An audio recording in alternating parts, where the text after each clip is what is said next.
اگرچہ میں اس موضوع پہ تقریریں کر چکا ہوں، لیکن آج پھر اس گفتگو کے حوالے سے بات چیزیں تازہ کرتا ہوں۔ اس وقت عالمی سطح پر یہودی جمع عیسائی بریکٹ میں اور امریکہ جمع یورپ یہ بریکٹ میں، ان کا اندر معاملہ کیا ہے؟ اصل جو ہے اس میں پیچھے مائنڈ ہے، ماسٹر مائنڈ، سازشی ذہن وہ یہود کا۔ باقی عیسائی اعلی کار بن گئے ہیں۔ جو 100% اعلی کار ہے یہود کا وہ پروٹیسٹنٹس ہیں۔ پروٹیسٹنٹزم یہود ہی نے پیدا کرا، یہود ہی نے یورپ کے اندر سود کا رواج شروع کروایا، ورنہ سود حرام تھا وہاں پر بھی، یوزری بھی اور کمرشل انٹرسٹ بھی، دونوں حرام تھے، یہ یہودیوں نے کر۔ اور پھر پہلا بینک بنوایا ہے انگلستان کے اندر، بینک آف انگلینڈ، اور جو پوپ کے خلاف بغاوت کرائی تو پہلی بغاوت ہوئی انگلستان کے اندر، جو چرچ آف انگلینڈ علیحدہ ہو گیا پوپ، اور اسی کو یہودیوں نے قرار دیا یہ ہمارا ماڈرن اسرائیل ہے، یہ اسرائیل ہمیں دیا ہے گاڈ نے، یہ جو ہے برطانیہ۔ اس کے کچھ عرصے کے بعد یہی جو ہے ایکسوڈس ہوا ہے اور وہ امریکہ میں جا کے آباد ہوئے، لہذا امریکہ کو بھی جیوز نے کہا ہے دس از اندر اسرائیل، یہ ہے ہمارے اصل اسرائیل، ماڈرن اسرائیل یہ ہے، اس لیے کہ جو انہیں وہاں پر اقتدار حاصل ہوا ہے، جو قوت حاصل، جس قدر دولت انہوں نے وہاں کی ہے، وہاں کے جس طریقے سے جکڑ لیا ہے حکومتوں کو، فرنگ کی رگے جہاں پنجے یہود نے، ٹھیک 100 سال پہلے علامہ اقبال یہ مشاہدہ کر کے آ گئے تھے یورپ میں، اور کون دیکھنے والا تھا کہ وہاں کیا ہو رہا ہے، بیہائنڈ دی سین کیا ہے، سامنے کیا ہے، پردے کے پیچھے کیا ہے۔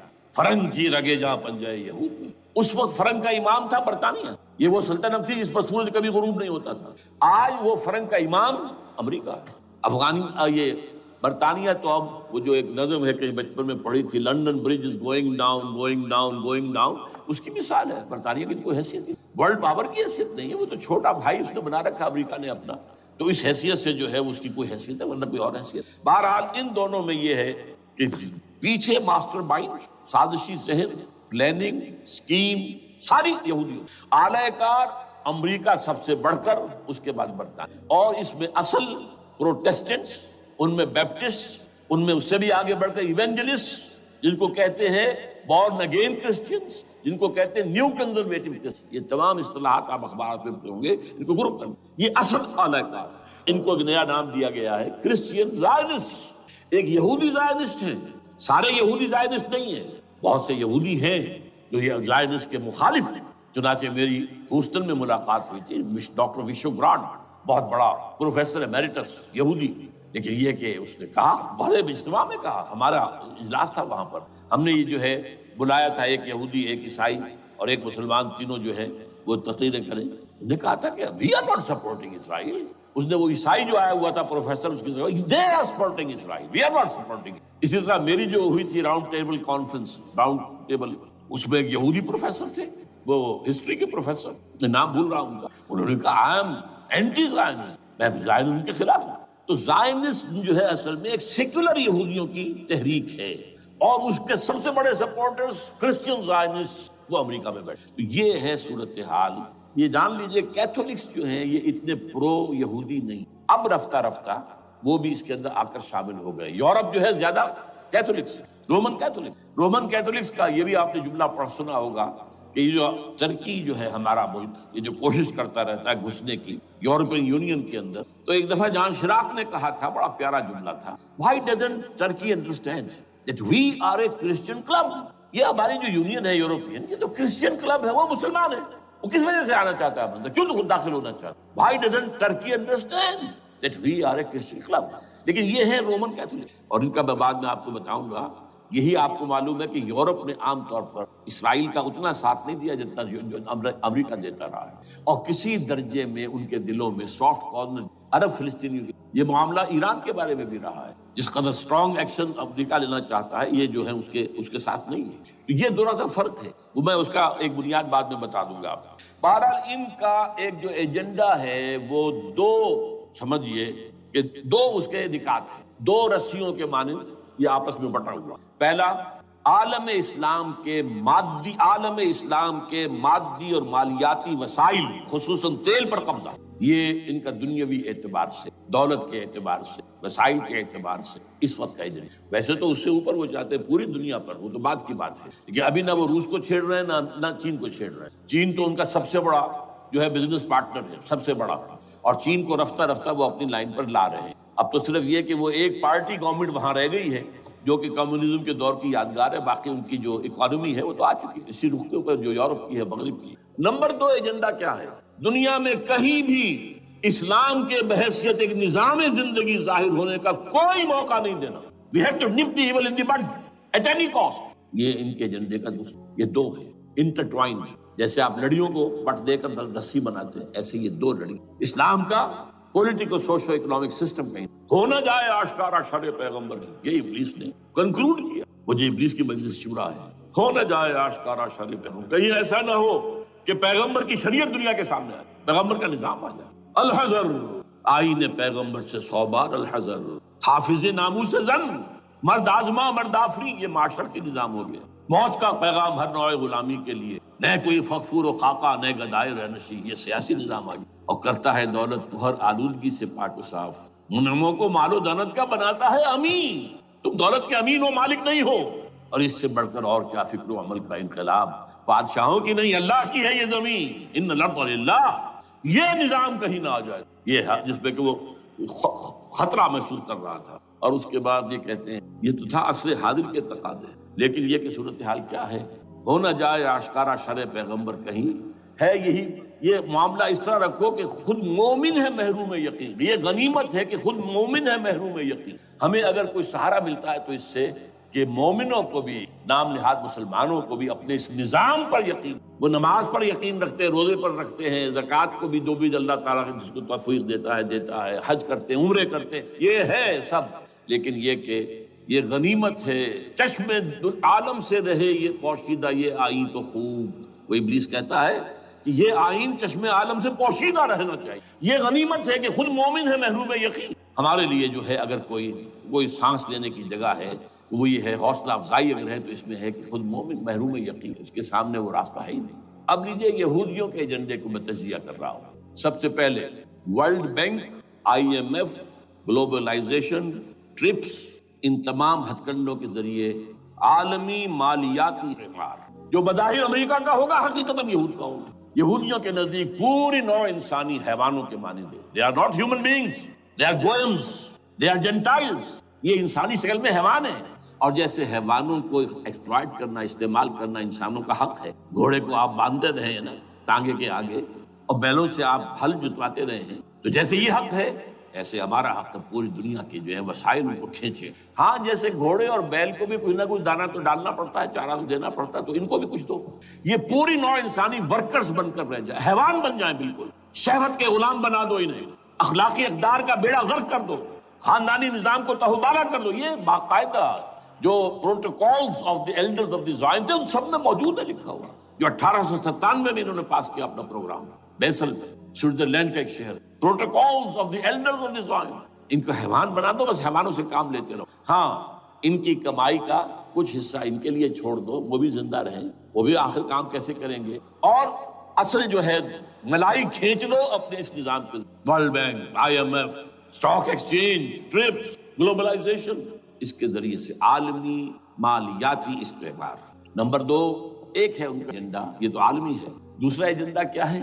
وہ لوکل، وہ کیا ہے؟ گریٹر اسرائیل کا، جس میں مصر کا سارا زرخیز علاقہ شامل ہو، جو ڈیلٹا کا علاقہ کہلاتا ہے، جہاں کے اس وقت کے بادشاہ نے، حضرت یوسف علیہ السلام کے زمانے کے بادشاہ نے، وہ فرعونہ کے خاندان میں سے نہیں تھا، وہ عرب تھا، عربوں ہی سے کسی وقت کوئی قوم آئی تھی جو کہ مصر پر قابض ہو، اس نے حضرت یوسف کے خاندان کو لا کے وہاں آباد کیا، بہترین جشن کا علاقہ، بہترین، وہ کہتے ہیں ہمارا ہے، ہم رہے وہاں پر کئی 100 برس تک رہے، عراق ہمارا ہے، وہاں ہمیں قید میں رکھا گیا، نبوکدنضر لے گیا تھا، عرب کا شمالی حصہ جو ہمارا ہے، وہاں خیبر میں یہودی قلعے تھے، اور وہاں مدینے کے اندر جو ہے 3 قبیلے یہودی تھے، محمد نے صلی اللہ علیہ وسلم نے وہاں سے نکال پار کیا تھا، یہ جارڈن یہ ترکی کا بھی کچھ حصہ ہمارا ہے، باقی پورا لبنان اور پورا فلسطین، یہ سب اس کے اوپر بنے گا ایک greater Israel, this is there local, اور اس کے لیے ضروری ہے ایک بہت بڑی جنگ، ایسے آسانی سے نہیں ہو جائے، آرمگیڈون، جس کو حضور نے فرمایا الملحمۃ العظمیٰ، الملحمۃ الکبریٰ، بہت بڑی جنگ، جس کی خوفناکی اور تباہناکی کا اندازہ اس سے کیجئے، حضور فرماتے ہیں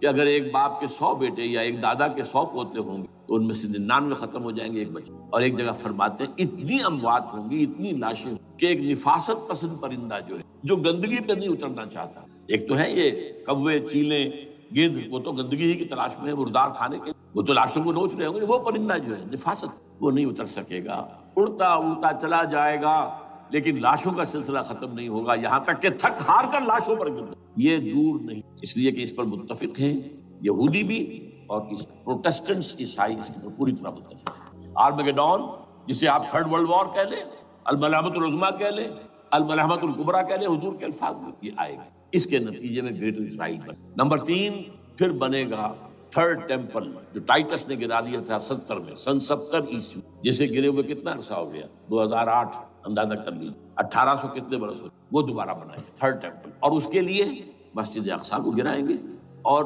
ڈوم آف دی راک، قبۃ الصخرہ، وہاں لا کر پھر اس میں کنگ ڈیونز تھرون لا کے رکھا جائے گا۔ یہ بھی میرے علم میں پہلی مرتبہ اسی ٹرمپٹ کے اشارے سے آیا۔ وہ کیا ہے؟ حضرت داؤد کا، آج سے کتنے ہزار سال پہلے کی بات ہے، اندازہ کیجیے، 1000 قبل مسیح، اور یہ اب 2000 ہو گیا عیسوی، 3000 برس تو ہو گئے۔ وہ کیا تھا؟ ایک پتھر تھا جس پر بٹھا کر حضرت داؤد کی تاج پوشی، پھر اسی پر حضرت سلیمان کی تاج پوشی، پھر اسی پر ان کے بادشاہ آتے رہے، تاج پوشی ہوتی۔ ٹائٹس نے جب گرایا ہے سن 70 عیسوی میں، یروشلم کو برباد کیا، 1,33,000 یہودی ایک دن میں قتل کیے، ایک جگہ، باقی نکال دیا، بھاگ جایا۔ اس کو کہتے ہیں diaspora, that started in 70 AD، یہ منتشر ہو گیا، جس کا جہاز سنگھ سمایا چلا گیا، یورپ میں گئے، شمالی افریقہ میں، مسلمان ملکوں میں، انڈیا میں آ گئے، ایران میں آ گئے، سب جگہ وہاں سے نکال دیے گئے، ڈائسپورا۔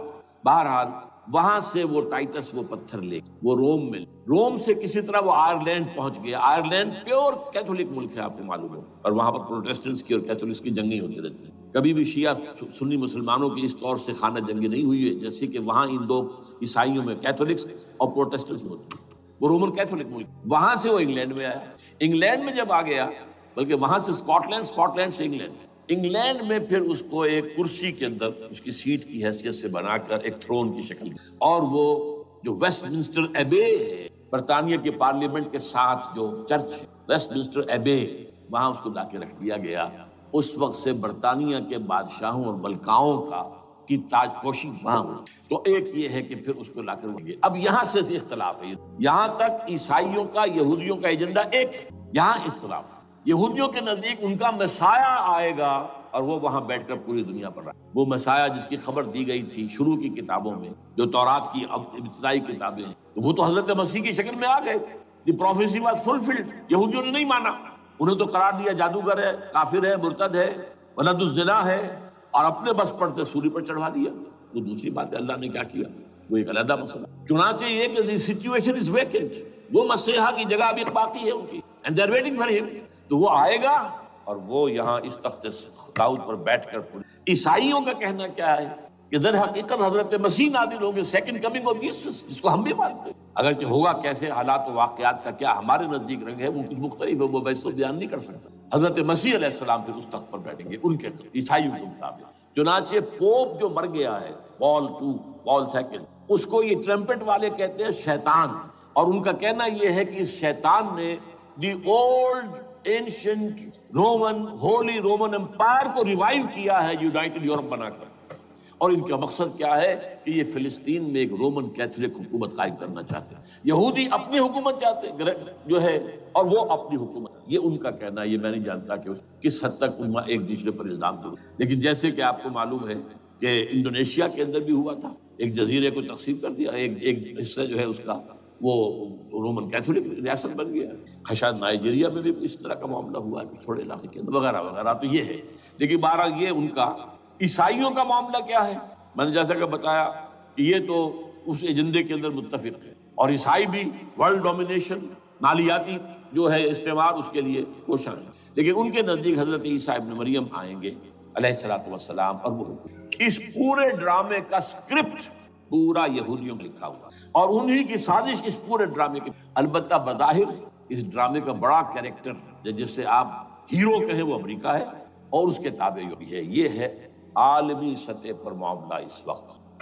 ویسے میری 2 کتابیں جو ہیں اس پر کتابچے ہیں، 4 سال پہلے میں نے اسی مقام پر 2 تقریریں کی، ایک موجودہ عالمی حالات اور اسلام کا، وہ دوسرا حصہ جو میں اس وقت نہیں چھیڑ رہا، ہوگا کیا اصل، جس میں یہ ہے کہ کہیں اسلامی ریاست قائم ہو، خلافت کا نظام قائم ہوگا کہاں ہوگا، یہ میں نہیں۔ حضرت مہدی کا ظہور ہوگا، وہ آئیں گے عرب کے. پھر یہ ہے کہ وہ جو گریٹر اسرائیل کے خلاف جہاد ہوگا اور اللہ کرے گا کہ رفتہ رفتہ یہ ممالک جو ان سے لے لیے جائیں گے، یہاں تک کہ بالآخر ایک یہودی اعلان کر دے گا میں ہوں مسیح، جس کو کہ عیسائی بھی کہتے ہیں اینٹی کرائسٹ، اور یہ کہتے ہیں یہ بیپٹسٹ بھی کہ اینٹی کرائسٹ جو ہے وہ یہودی ہوگا. جبکہ کچھ عرصے پہلے بہت بڑا پروپیگنڈا ہوا تھا کہ اینٹی کرائسٹ جو ہے دجال جو ہے وہ تو مسلمان ہوگا، لیکن وہ کہتے ہیں کہ ہوگا یہودی ہوگا. اور پھر اس یہودی کو قتل کریں گے حضرت دی ریئل مسیح، اصل مسیح جو اٹھا لیے گئے درمیان میں، وہ آئیں گے اور ان کے ہاتھوں دجال بھی قتل ہوگا اور پھر مسلمانوں کے ہاتھوں ایک ایک یہودی قتل. پھر ایک عالمی اسلامی ریاست قائم ہوگی حضرت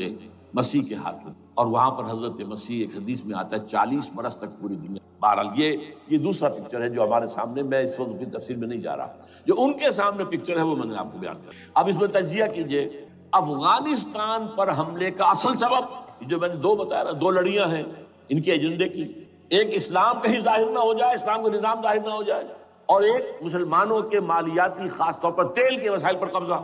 اب افغانستان میں کیا ہوا ہے، یہ سارا معاملہ تھا اسلام کا راستہ، کہ یہاں تو اسلام ایک شکل دکھا رہا ہے اپنی، اور اگر انہیں موقع مل گیا تو یہ تو ایک ایسی ویلفیئر اسٹیٹ قائم کرنا، زکوٰۃ کا نظام قائم ہو جائے گا تو اعلیٰ ترین ویلفیئر اسٹیٹ قائم ہو جائے گی. اور اگر یہاں پر جو ہے یہ ساری سزائیں نافذ ہو گئی، معاشرہ کرائم فری ہو جائے گا، لوگوں میں محبت ہوگی، مساوات ہوگی، اور یہ کہ عام لوگوں کے لیے ویلفیئر ہوگا. اور یہ سامنے نظام آ گیا تو پھر ہمارا یہ نظام کیپٹلزم یہ کہاں رہے گا، اس کو تو منہ چھپانے کی جگہ نہیں ملے. لہذا افغانستان پر حملے کا اصل موٹیو یہ، البتہ یہ ساتھ ہی یہ بھی تھا کہ افغانستان کے راستے سے سینٹرل ایشین اسٹیٹس جو ہیں ان سے پائپ لائنیں لا کر اور وہ پھر کہیں گوادر کے آس پاس سمندر تک لائے جائے تاکہ ہم وہاں کے جو ہے ڈرین کر سکیں جو تیل اور گیس کے ذخائر ہیں سینٹرل ایشین اسٹیٹس کے اندر جو مسلمان اسٹیٹ. تو اس کے لیے راستہ جو ہے وہ لینا چاہتے تھے افغانستان سے. اب وہ جہاں تک افغانستان کا تعلق ہے وہ تو ان کے قبضے میں ہے، جب چاہے کر لیں. اب پاکستان کا معاملہ جو تھا وہ جیسا کہ میں نے کہا کہ اس کا راستہ وہ رک گیا جبکہ انہیں واپس جانا پڑ گیا. لیکن انہوں نے افغانستان میں کوشش کی طالبان کے زمانے میں. یونیکول جو ہے ان کی سب سے بڑی جو ہے کمپنی ہے، اس نے مذاکرات کیے، وہ دیکھ کر حیران رہ گئے کہ یہ ان پڑھ، یہ ملے ملاٹے جو ہیں یہ تو بڑے ٹف بارگینر ہیں. اس طریقے سے پاؤں جما کر طالبان نے جو ان کے ساتھ مذاکرات کی اور ان سے اپنی شرطیں پیش کی ہیں کہ وہ گھبرا کر بھاگ گئے. یہ صورتحال بھی تھی افغانستان پر قبضہ کر. لیکن یہ ہے کہ اصل کیا تھا کہ وہ اسلام کی کوشش جو ان کا میجر ہے. اسی لیے پورا عالم کفر جمع ہے، امریکہ، یورپ، روس، چین، سب جمع ہے. بھارت تو ہے ہی ہے، یہ سب جمع. آپ نے یاد ہو گیا جب لال مسجد کا حادثہ ہوا ہے اور ہمارا یہ بدبخت اور بدمعاش انسان اس نے صرف خود جان بوجھ کر اسے بڑھایا، ایک پھنسی کو پھوڑا بنایا، اس میں پھر شگاف دیا اور شاباش لی. امریکہ سے شاباش آ گئی، نیٹو سے شاباش آ گئی، رشیا سے شاباش آ گئی، چائنا سے شاباش آ گئی. وہ چونکہ محسوس کر رہا تھا کہ اندرون ملک تو میری اب کشتی ڈگمگا رہی ہے، ڈاواڈول ہے. I have to have more support from outside. اور for that I have to do it. کہ دیکھو میرے عین قلب میں پاکستان کے یہ پھوڑا نکل آیا تھا، یہ بنیاد پرستی کا اور یہ شدت پسندی کا اور یہ تنگ نظری کا اور یہ فلاں کا، یہ دہشت گردی کا، اور میں نے دیکھو کیسے اس میں چیرا دیا ہے، کتنے لوگوں کو ختم کر دیا ہے. اچھا اس میں یہ بھی ذہن میں رکھیے کہ افغانستان کے بارے میں یہودیوں کے علم میں ہے کہ حضور کی حدیث کیا ہے. حضور کی حدیث ہے یخرج من خراسان رایات سود، خراسان کے علاقے سے کالے جھنڈے لے کر فوجیں چلیں گی، لا یردھا شیء، کوئی طاقت ان کو رخ نہیں موڑ سکے گی، حتیٰ تنصب بإیلیا، یہاں تک کہ وہ آ کے بیت المقدس میں جھنڈے گاڑ دیے. دے نو اٹ، یہ جان لیجیے یہ لوگ پڑھے لکھے لوگ. میں آپ کو ایک واقعہ سناتا ہوں. جب 1967 میں یہودیوں کو فتح ہوئی بہت بڑی اور پورا یروشلم اب ان کے قبضے میں آ گیا، ایسٹ یروشلم جو کہ ابھی جارڈن کے قبضے تھا. تو جب موشے دایان تھا وہ کانا، وہ داخل ہوا فاتح کی حیثیت سے، تو اس کے ساتھ ایک ربائی تھا بہت بڑا، چیف ربائی یہودیوں کا بہت بڑا عالم، اور وہ رو پڑا. تھا تو فتح کا وقت، خوشی کا، رویا. So this is the beginning of the end, یہ الفاظ آئے اخبارات میں. گویا کہ اب یہ آخری ڈرامہ، وہ آخری ڈرامہ انہیں معلوم ہے ان کی تباہی پر ختم ہو. اس میں حضرت مسیح کے نزول کے بعد یہ ٹرمپٹ والا بھی لکھتا ہے کہ 80% یہودی قتل ہو. اور میں سمجھتا ہوں کہ 20% اگر صحیح ہے اس کی بات، تو وہ ہوں گے جو اب حضرت مسیح، باقی 80% اپنے اس کفر پر اڑے رہیں گے اور قتل. اسی طرح حضور کی ایک حدیث ہے کہ جب یہودیوں کا قتل عام ہو رہا ہو، اگر مسلمان قتل کریں گے تو اگر کسی درخت کے پیچھے یہودی چھپا ہوگا تو درخت پکارے گا اے مسلمان، یا عبداللہ آؤ ادھر، یہ میرے پیچھے یہودی چھپا ہوا، قتل کرو۔ کسی پتھر کے پیچھے چھپے گا تو پتھر بولے گا، سوائے ایک درخت غرقد کے، کہ غرقد یہودیوں کے درخت سے وہ پناہ دے۔ اور آج اسرائیل میں سب سے بڑی پلانٹیشن غرقد کی، they know it۔ اسی لیے افغانستان، خراسان، یہ افغانستان کا ہارٹ ہے افغان۔ اور یہ بھی جان لیا ہمارا جو مالاکنڈ سے اوپر کا علاقہ ہے یہ بھی خراسان کا ہے، اولڈ خراسان، جسے گریٹر خراسان کہا جاتا ہے۔ ایک میں نے ایرانی سے پوچھا تھا اس کے بارے میں، تو اس نے کہا خراسان ہمارا ایک صوبہ ہے۔ میں نے کہا وہ تو مجھے معلوم ہے، جس کا دارالخلافہ مشہد ہے اور یہ ان کا مقدس شہر ہے، وہ تو اسے مکے کی طرح سمجھتے ہیں۔ بہرحال میں نے کہا میں پوچھ رہا ہوں پرانا خراسان بزرگ، تو خراسان بزرگ کا انہوں نے بتایا پورا افغانستان اس میں، اور پھر یہ اسٹیٹس جو ہیں سینٹرل ایشین اسٹیٹس، اور ایران کا ایک حصہ اور پاکستان کا ایک حصہ، یہ جو مالاکنڈ کہلاتا ہے۔ اور یہ بڑی معنی خیز بات ہے کہ وہیں مالاکنڈ سے تحریک چلی ہے، جو اصل تحریک ہے طالبان پاکستان، وہ سوات سے چلی۔ بہرحال اس وجہ سے، اس پہلو سے یہ جو ہے افغانستان پر حملے کا سب سے بڑا سبب وہ تھا۔ دوسرا جو تھا وہ یہ کہ ان کو جو پائپ لائن لے کے آنی تھی اس کے لیے، لیکن وہ ظاہر بات ہے کہ اس میں جو ہے جو طالبان نے وہ ان کی چکمے میں نہیں آئے۔ اس پر ایک کتاب ہے کہ جو انگریزی میں ہے عابد اللہ جان کی، Afghanistan the genesis of the last crusade, Afghanistan سے آخری صلیبی جنگ کا سلسلہ شروع۔ بہت جو ہے چشمشاہ ہے، معلومات افزا ہے، انگریزی میں ہے۔ اچھا عراق میں معاملہ برعکس تھا، عراق میں تیل کا معاملہ بھی تھا تو صرف امریکہ کا تھا۔ جو یورپ ہے وہ زیادہ تر کیسپین کے ایریا کے تیل کی طرف نگاہیں رکھتا، یہ جو ہے یہ اصل میں سارا جو ہے یہ امریکہ کا معاملہ۔ اور دوسری طرف یہ کہ یہاں کو مذہبی سلسلہ نہیں تھا، حالانکہ تھا، وہ یہودیوں کا تھا۔ وہ کیا تھا؟ Extension, first step towards the establishment of greater Israel. یہ بات اچھی طرح سے، یہاں پہ تیل کا معاملہ بھی میں نے کہا تھا نا، دو لڑیاں ہیں جو چل رہی ہیں۔ تیل کا معاملہ یہاں خاص طور پر عراق کے اندر زیادہ ہے، افغانستان میں بہت کم۔ لیکن یہ کہ یہاں پر بھی جو اصل ہے بیہائنڈ دی سین، جو اصل چیز کیا ہے کہ گریٹر اسرائیل کے قیام کی طرف پہلا قدم۔ میں یاد دلاتا ہوں آپ کو، جب فرسٹ گلف وار ہوئی تھی جس میں عراق کا بھرکس نکال دیا، اس کے اختتام پر کہا تھا شوارٹز کرافٹ، جو ان کا کمانڈر ان چیف تھا الائڈ فورسز، اس نے صاف کہا تھا، مجھے آج تک ایک لفظ یاد ہے، we fought this war for the protection of Israel. اور اب جو ابھی ہوا معاملہ، جب صدام گرا ہے، اس کا مجسمہ بھی گرا ہے، تو اس کے بعد وہ شخص، وہ بدبخت، وہ خبیث جو ابھی پڑا ہوا کومے میں، شیرون نے کہا تھا ان قریب عراق پر ہماری حکومت۔ اور اس سے پہلے تو ہم صرف عراق میں سے یوفریٹس تک کا علاقہ مانگتے تھے، دریائے فرات تک کا۔ اب ہمارا مطالبہ یہ ہے کہ ہم تو در حقیقت دجلہ تک جائیں گے، دجلہ، تاکہ پورا کا پورا جو فرٹائل جو دو آبا ہے دجلہ اور فرات کے درمیان کا بہترین علاقہ، وہ سارا ہمارے پاس۔ اس سے آپ اندازہ کر لیجیے کہ یہ دونوں چیزیں دونوں جگہ موجود ہیں۔ وہاں مذہبی زیادہ ہے افغانستان کا، لہذا یہاں بہت بڑی جو ہے کولیشن بن گئی۔ عراق میں تو وہ کولیشن نہیں بن سکتی، یورپ بھی ساتھ نہیں آیا، America had to go it alone, اسے کرنا پڑا ہے۔ زیادہ سے زیادہ کوئی ٹوکن، آسٹریلیا کا کوئی ٹوکن معاملہ جو ہے وہ برطانیہ کا کچھ شاید ٹوکن ٹائپ جو ہے، وہی یہ کامن ویلتھ پرانی جو ہے چلی آ رہی ہے، اس میں شاید کینیڈا کا، تو کوئی یہ جو آل ورلڈ کولیشن بنی تھی وہ افغانستان کے خلاف کیوں ہے؟ یہاں سے اسلام کی ریسرجنس کا اندیشہ ہے۔ یخرج من خراسان رایات سود لا يردها شیء حتی تنصب بایلیا۔ حضور کے زمانے میں ایلیا جو ہے وہ کن کے قبضے میں تھا؟ عیسائی میں۔ اس کے بعد ہمارے قبضے میں آیا، لیکن پھر کروسیڈرز نے ہم سے لے لیا، اور 88 برس وہ عیسائیوں کے پاس رہا، 1099 عیسوی سے لے کر 1187 تک۔ اب پھر یہود کا قبضہ ہے، پہلے عیسائیوں کا تھا، اب یہود کا۔ اب ان سے لینا واپس، پہلی مرتبہ بھی عرب نہیں لے سکے تھے، کھونے والے عرب تھے، واپس لینے والا کرد تھا صلاح الدین ایوبی رحمۃ اللہ۔ اب بھی کھونے والے عرب ہیں، مصر اور شام اور اردن، تینوں کا مقابلہ کیا اس نے، اسرائیل نے، اور قبضہ کیا پورے ویسٹ بینک پر، گولان ہائٹس پر، سینائی پیننسولا پر، اور یہ کھو دیا ہم نے اپنے ہاتھ سے۔ اور اب بھی عربوں میں تو کوئی دم نہیں، کوئی جان نہیں، ان کو عیاشیوں نے، دولت مندی نے بالکل تباہ و برباد اور کھوکھلا کر کے رکھا۔ بہرحال یہ جو چیزیں میں نے آپ کو بتائی ہیں، یہ تو وہ پلانز ہیں جو سب شیاطین جنو انس کے پروگرام ہیں۔ وہ جیسے کہ کبھی کہا تھا خمینی صاحب نے، شیطان بزرگ، دی گریٹسٹ سیٹن، امریکہ، اصل میں امریکہ، اور اس کے پیچھے حقیقت میں یہود، سامنے امریکہ، پیچھے یہود۔ بالفعل کیا ہوگا؟ یہ تو پھر اللہ ہی جانتا. وَمَكَرُوا وَمَكَرَ اللَّهُ. کافر اپنی چالیں چلتے ہیں، اللہ اپنی چال چلتے ہیں. اور سَنَسْتَدْرِجُهُم مِّنْ حَيْثُ لَا يَعْلَمُونَ وَأُمْلِي لَهُمْ إِنَّ كَيْدِي مَتِينٌ. اے نبی آپ گھبرائیں نہیں، ہم ان کافروں کو رفتہ رفتہ وہاں سے لے آئیں گے جہاں سے آپ کو بھی، جہاں سے انہیں احساس تک نہیں ہوگا کہ یہ تو گرفت میں آ رہے ہیں، ٹریپ ہو رہے ہیں. اور ابھی ذرا میں انہیں ڈھیل دے رہا ہوں.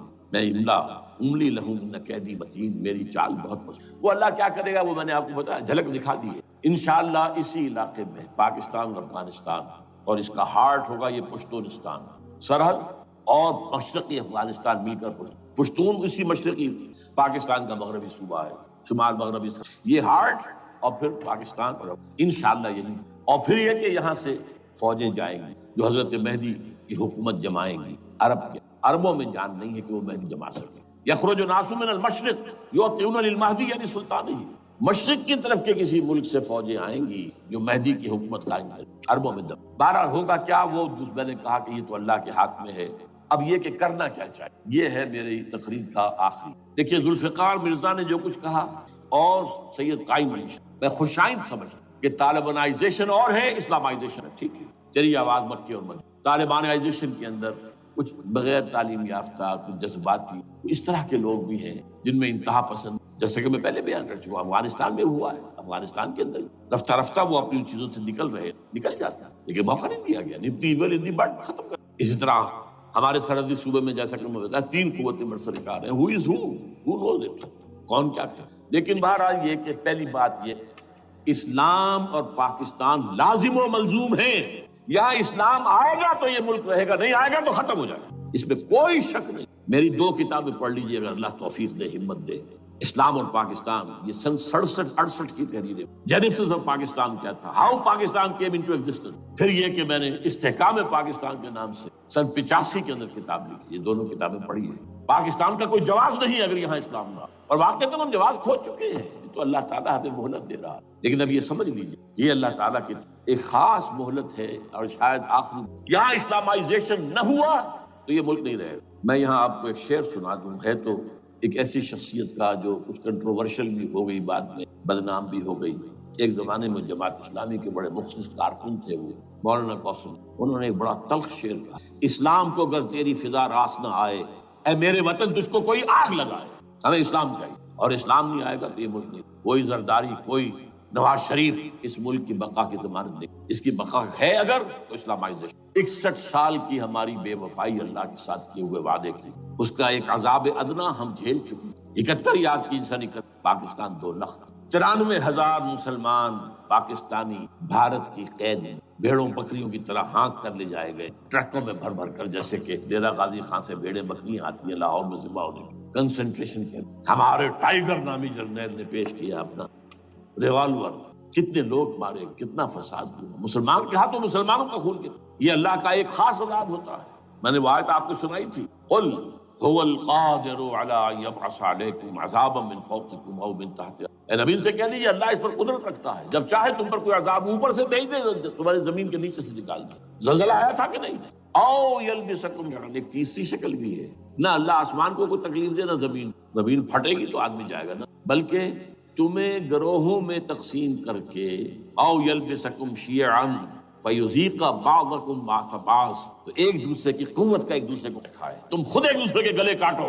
ہمیں کسی اور قوم کو تکلیف دینے کی ضرورت نہیں ہوگی. یہ کام ہمارے ساتھ ہو چکا ہے 1991. بہرحال اب اس کے بعد بھی تاخیر تو ہماری جو کی تو ہے. اب ہم اس جگہ پر پہنچ گئے کہ شاید اب عذاب الاکبر آنے. وہ آیت بھی میں نے شروع میں پڑھی تھی، وَلَنُذِيقَنَّهُم مِّنَ الْعَذَابِ الْأَدْنَىٰ دُونَ الْعَذَابِ الْأَكْبَرِ لَعَلَّهُمْ يَرْجِعُونَ. چھوٹا عذاب آیا سن 71 میں پاکستان. بہرحال مغربی پاکستان تو برقرار رہا، اس کا نام بھی پاکستان رہا. اب شاید بڑا عذاب آ رہا ہو، بلکنائزیشن جس کے نقشے جو ہیں دنیا میں شائع کیے جائیں.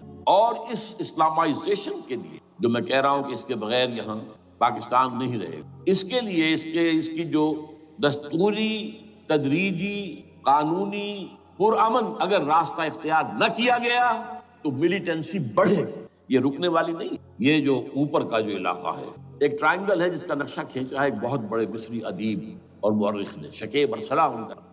انہوں نے کہا ہے کہ یہ پامیر سطح مرتفع جو ہے، پامیر جسے روف آف دی ورلڈ کہا، اس سے پہاڑوں کے سلسلے نکلتے. کوئی چین کی طرف چلا گیا، کوئی تبت کی طرف چلا گیا، جو قراقرم ادھر آ گیا پاکستان کی طرف، ہمالیہ آ گیا پاکستان انڈیا کی طرف، ادھر ہندو کش چلا گیا افغانستان میں. یہ سب جیسے کہ ایک جو پہیا ہوتا ہے اس کے جو لگے ہوتے ہیں اسپوکس جنہیں کہتے ہیں. اس نے کہا کہ ایک طرف ہمالیہ اور ایک طرف ہندو کش، اس کے درمیان میں جو قوم رہتی، اب نوٹ کر لیجیے، یہ ہمالیہ کا اینڈ جو ہے مغربی، وہ کیا ہے، یہ نتیا گلی وغیرہ اسی کا حصہ ہے. اس کے بعد ختم، دریائے سندھ بہ رہا ہے لیکن اوپر جا کر وہ ٹرن دیتا ہے رائٹ کو، تو پھر اب وہ قراقرم اور ہمالیہ کے درمیان جاتا ہے، یہاں تک کہ انڈیا سے جو اس کا داخلے کا راستہ ہے. لیکن یہ جو ہے یہ درمیانی راستہ، یہ اصل میں ہندو کش ادھر اور ہمالیہ ادھر، اس کے درمیان جو قوم آباد ہے. اور اس ٹرائنگل کا بیس ہے مالاکنڈ کا پہاڑ، مالاکنڈ، ہمالیہ، اس ٹرائنگل میں جو قوم آباد ہے. شکیب ارسلان کہتا ہے اگر پوری دنیا میں اسلام کی نبضیں ڈوب جائیں تب بھی یہاں کے لوگوں میں اسلام کی نبض. یہ وہ علاقہ جہاں سے پاکستان کے طالبان، جہاں سے پرامن تحریک چلی تھی، اس کا راستہ روک دیا گیا. اب وہ شدت پسندی پر آ گیا، اور یہ شدت پسندی بڑھے گی اگر آپ نے تشدد سے رو، اگر امریکہ کے چمچے بنے رہے، اگر امریکی ایجنڈے ہی کو پورا کرتے رہے اور اپنے لوگوں کو مارتے رہے. تو جواب میں دریک چراغ حقیقت کو گل کیا تم نے، تو موج دودھ سے صد آفتاب ابھر. یہ اب جو آ رہے ہیں، کہاں سے آ رہے ہیں آپ کے خودکش حملہ آور؟ یہ وہی ان لوگوں کے رشتہ دار ہیں جو امریکی بمبارڈمنٹ میں مارے گئے. کتنے ہیں جن کے بچے ختم، بیٹے مر گئے. یہ جو ہمارے ہاں ایک کمانڈوز کے کیمپ کے اوپر جو حملہ ہوا تھا اور خودکش بمبار، جس سے کہ شاید 18-19 بہترین آپ کے کمانڈوز ختم ہوئے تھے، وہ کون تھا؟ وہ خود کمانڈو تھا. اندر کوئی اور تو جا ہی نہیں سکتا تھا، یہ کمانڈوز کا کیمپ تھا اور اس کے میس میں لوگ کوئی جا سکے. وہ خود کمانڈو تھا. اس کی بیٹی لال مسجد کے اندر جلی تھی. اب آپ اندازہ کیجئے کہ اس کے دل میں جو کھول رہا تھا اس نے اس کو ٹھنڈا کیا خود جان دے کر. تو یہ جان لیجیے ادھر باجوڑ میں حملہ ہوا تھا، ادھر جو ہماری ملٹری پریڈ کے اوپر حملہ ہو گیا. تو یہ بات رکے گی نہیں. اور یہ ظاہر بات ہے کہ اب شمال سے لے کر نیچے تک کی بات ہے. وہاں پر بھی میں نے شروع بھی کہا تھا کہ خطرہ حقیقی ہے، غیر حقیقی نہیں ہے، وہمی اور خیالی نہیں ہے. اس لیے کہ اب جو اس علاقے سے جا رہے ہیں ہجرت کر کے کراچی، وہی ان کی جگہ ہے، وہیں پر ان کے رشتہ دار ہیں، محسود ہیں، وزیری فلاں ہے، یہ ہے وہ ہے، وہاں وہ جا رہے ہیں. اور وہاں پر بھی ظاہر بات ہے کہ جو کچھ ہو رہا ہے افغانستان میں اور جو کچھ ہو رہا ہے شمال سرحدی صوبے میں، اس کا ایک تسلسل ہوگا. میں یہاں یہ عرض کر دوں آپ سے کہ تقریباً 4 سال قبل، بلکہ 4.5 سال، میں انتہائی مایوسی کو پہنچوں کہ پاکستان کا وجود باقی رہے گا. میں نے یہی تقریر کی ہے 29 فروری سن 2004 اسی جگہ. پاکستان جواز کھو چکا. یہ اسلام کے نام پر تھا. ویئر اسلام؟ جو اسلام یہاں وہ تو بھارت میں بھی ہے، وہ تو امریکہ میں بھی ہے. وہ کہاں ہے اسلام کا سیاسی نظام، اسلام کا تعزیراتی نظام، اسلام کا کرمنل لا، اسلام کا سول لا، اسلام کے فیملی لاز کہاں بنائے تھے اس شخص نے جو فیلڈ مارشل بنا تھا، خود ساختہ، جو اس نے قوانین بنائے تھے. تمام علماء نے کہا تھا، تمام مکتبہ فکر کہ غلط ہے. تحریک کوئی نہیں اٹھائی، یہ ان کی غلطی، کوتاہی تھی. جمہوریت کی تحریک میں شامل ہو گئے، اس پر کوئی تحریک نہیں. بہرحال وہ نظام کہاں ہے؟ وہ نظام تو قائم نہیں کیا. اس حوالے سے اپنا جواز کھو. نو ریشنل ریزون دیت جسے کہتے ہیں فرینچ کے اندر، ریزون دیت کسی چیز کی ریزن، ریشنل آف ایگزسٹنس. اس کے بعد یہ کہ پچھلے سال سے کچھ مایوسی میں number 1 chief justice of Pakistan Iftikhar Muhammad Chaudhry, ہمت اللہ نے دی، وہ کھڑا ہو. جرنیلوں کے جم گھٹے کے اندر ایک سویلین آدمی جو ہے جس درجے کا مرغوب ہو سکتا ہے آپ اس کا اندازہ کریں. اور اس کے بعد اسپونٹینیس موومنٹ، وہ کلام انہومیش ہے، سوچ نہیں سکتے. یہ موومنٹ جو ہے یہ کوئی اسٹریٹ ارچنز کی چلائی ہوئی نہیں، یہ ہمارے ہاں کے گاموں ماجوں کی نہیں ہے، بلکہ یہ تو پڑھے لکھے لوگ، وکیل، کالے کوٹ، کالی ٹائیاں، پین، یہ جو سختیاں جھیلی ہیں انہوں نے. ابھی تک وہ تحریک چل رہی ہے. اگر اس سے ظاہر بات ہے وقت گزرنے کے ساتھ ساتھ اس کی وہ تیزی اور تندی میں تو کمی آئی ہے اور حکومت کو موقع ملا ان کے اندر کوئی رفت پیدا کرنے. لیکن بہرحال ان دونوں چیز میری مایوسی. اب دوسری بات وہ تھی 18 فروری کے الیکشن کا پرامن طور پر. میں یہ سمجھتا تھا کہ جو اس کے اندر دخل اندازی ہے، ریگنگ ہو ہی ہوئے. کیسے ممکن ہے پاکستان میں الیکشن ہو اور ریگنگ نہ ہو؟ پھر تحریک چلے ہی چلے، کیونکہ تحریک تو چل رہی ہے پہلے سے، صرف اس کے اوپر تیل اور ڈالنا ہے نا. اور پھر بدامنی ہوئی ہو، اور پھر دونوں طرف گدھ بیٹھے ہوئے. The NATO forces in the west, Indian forces they will march into Pakistan. اور پاکستان کے ایٹمی دانت توڑ کر Pakistan will be put at the mercy of India, Bharat. Now do whatever you like. Condoleezza Rice کا میں آپ کو بیان سنا چکا ہوں. پاکستان کے مستقبل کا فیصلہ امریکہ اور بھارت میں. بہرحال اب تیسری جو امید ہوئی ہے، یہ کل پرسوں میں جو کولیشن جو ہے یہ ناکام ہوتی نظر آ رہی. لیکن یہ کہ صدر کے مواخذے پر یا صدر کے خلاف جو ایک کارروائی ہو رہی اللہ کرے کہ وہ بھی ہو جائے، یا اس سے بھی بہتر ہے کہ وہ خود ہی استعفیٰ دے کر دفع ہو جائے۔ بہرحال یہ کہ اس سے بھی کچھ جو ہے پیدا ہو۔ اب یہاں اسلامائزیشن کا پرامن تدریجی اور اسلام کا دستوری اور قانونی طریقہ کیا، وہ طریقہ کیا ہے 1949 اور 50 میں جو عمل شروع ہوا تھا، جو اس کے بعد سے آج تک جو ہے ختم ہو گیا، اس کو اثر دور شروع، دوڑ پیچھے کی طرف گردش ایام۔ 49 میں کیا ہوا تھا؟ قرارداد مقاصد۔ وہ گویا کہ پاکستان میں نظام خلافت کی جڑ تھی جو رکھ دی گئی تھی کہ sovereignty belongs to Allah and whatever authority we have it's a sacred امانت۔ یہ تو اصل میں استعمال کی جائے گی یہ قوت کتاب و سنت کے دائرے کے اندر۔ this is خلافہ in essence it is خلافہ۔ خلافت کی بنیاد رکھ دی گئی۔ اس سے پہلے 48 میں سن 47 کی ایک تقریر کی وجہ سے جو غلط فہمی پیدا ہوئی تھی قائد اعظم کی 11 اگست کی، اس کا انہوں نے کراچی کی ہائی کورٹ بار ایسوسی میں جا کے کہہ دیا تھا۔ کچھ لوگ شرارت کے ساتھ یہ پروپیگنڈا کر رہے ہیں کہ پاکستان میں دستور شریعت پر مبنی نہیں، یہ فتنہ ہے، غلط کہہ رہے ہیں، نفی کر دی تھی۔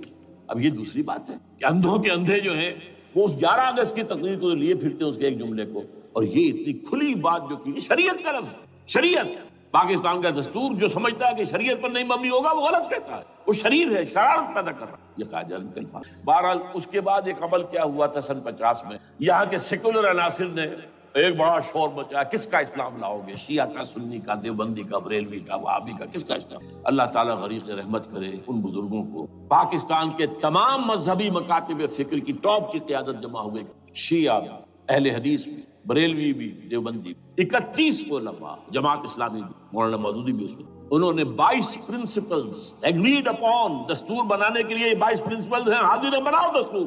اب کوئی دلیل نہیں رہی، تمام مکاتب فکر۔ بعد میں ہوا کیا ہے، اس میں کس کا کتنا رول ہے، یہ بڑی درد بھری داستان ہے، میں اس وجہ کو چھیڑنا نہیں چاہتا۔ حاصل کیا ہے، وہاں سے ہمارا ریل ہوا، کچھ اپنوں کے کیے، کچھ بیرونی دباؤ۔ قرارداد مقاصد کی سزا دی گئی لیاقت علی خان کو، تم نے پاس کرائی ہے، اسے ایسے قتل کیا گیا کہ سراغ تک نہیں ملا۔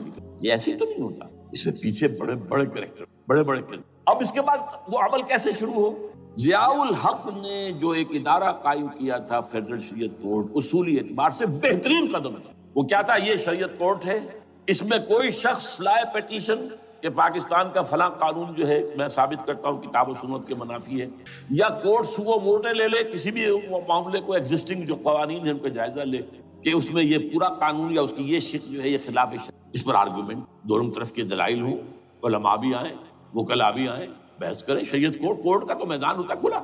بالآخر اگر کورٹ فیصلہ دے دے کہ ہاں یہ ایگزسٹنگ قانون یا جو قانون قابل زیر غور ہے بننے جا رہا ہے یہ خلاف شریعت ہے یا جزون شریعت کے خلاف ہے، تو وہ اسے کینسل کر دے گا، اور کہہ دے گی کورٹ کہ اگر یہ مرکزی معاملہ ہے تو مرکزی حکومت، صوبائی معاملہ تو صوبائی حکومت، اتنی مدت میں 3 4 6 مہینے اندر اندر اس کی آلٹرنیٹ لیجسلیشن کر لے، جیسے ہی مہلت ختم ہوگی یہ قانون ڈیفنکٹ ہو جائے۔ اصولی اعتبار سے اس سے زیادہ صحیح اسکیم کوئی نہیں سوچ سکتا، آج بھی میں قائل ہوں، لیکن یہ بدبختی تھی اس ضیاء الحق، اس کو بالکل غیر مؤثر کر 2 ہتھکڑیاں پہنا دی، 2 بیڑیاں پہنا۔ کانسٹیٹیوشن آف پاکستان آپ کے دائرے کار سے خارج ہے، یہ سیکریٹ کاؤ ہے، ہاتھ نہ لگانا۔ جو جوڈیشل پروسیجرل لاز ہیں، ضابطۂ دیوانی، ضابطۂ فوجداری، یہ بھی تمہارے دائرے سے خارج ہے۔ مالی معاملات 10 سال تک خارج، اور فیملی لاز مستقل خارج۔ انا للہ و اب کرنے کا کام کیا ہے؟ نمبر 1 فیڈرل شریعت کورٹ کے دائرے پر جو تحدیدات ہیں، لیمیٹیشن سے ختم کی جائے یکسر۔